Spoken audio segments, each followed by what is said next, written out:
I'm Carl Westphal. I'm the manager of the Mitchell Park Zoo in Durban. Mitchell Park Zoo is located in a vestige of a coastal forest canopy in Morningside in Durban. It's actually the second oldest zoo in South Africa, second only to the National Zoo.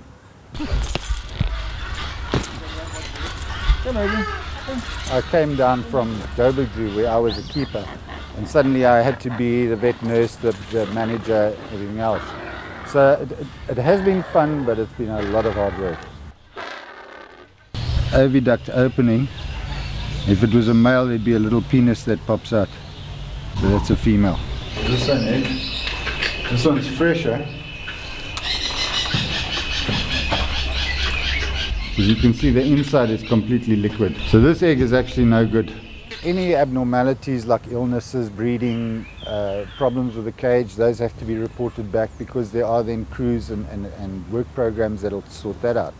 This is a significant activity of anyone in a zoo, is climbing fences.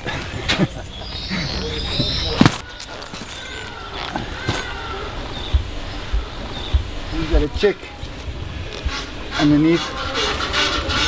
Yeah, in the soft flesh for ticks. And on the neck. Yes, baby.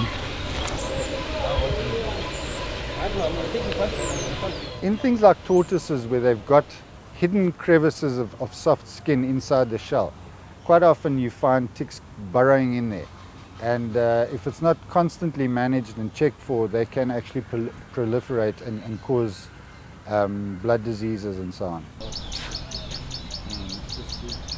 We identify all our animals. Birds, we use closed rings on the legs. Then in mammals and reptiles, we use microchips only. These new microchips we've got, you could actually scan them.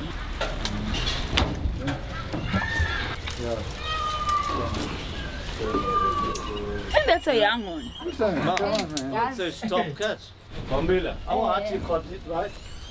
But the microchip itself is about the size of a grain of rice.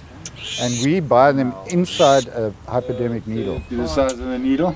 So all you do is you put that on your applicator and stick it in, and that thing pushes that microchip in. But once it's in under the skin, it's there permanently.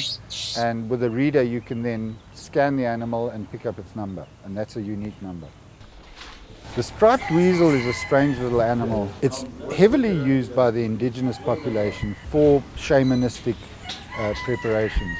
But in the zoo industry, it's one of those little animals that's forgotten and has slipped through the cracks. So Mitchell Park decided to run a breeding program on these little weasels.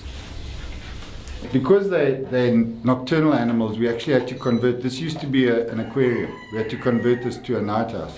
Because then, you know, if they're active at night and sleeping in the day, no public would ever see them. So we're trying with these lights to invert day and night. And it's starting to work. They are starting to change over and become active during the day when it looks like night in the enclosure. Actually, December is the time for them to breed. So if we're lucky, we might get some youngsters during this season. A zookeeper basically has to set up a routine, because there's certain things that have to be done every day. You have to feed the animals. You have to clean away all the old food and waste. Of course, the thing that I left out most of all is educate your visiting public in the things that you do. For us, it's lovely. You know, we're passionate about the things we do, and there's no point in me telling one of my peers about the animals. They know. But when I get something like a school group, then I can transfer that knowledge to them. And that is the important thing. This is the only way that urban children that don't have the money to go out into the reserves will learn about wildlife.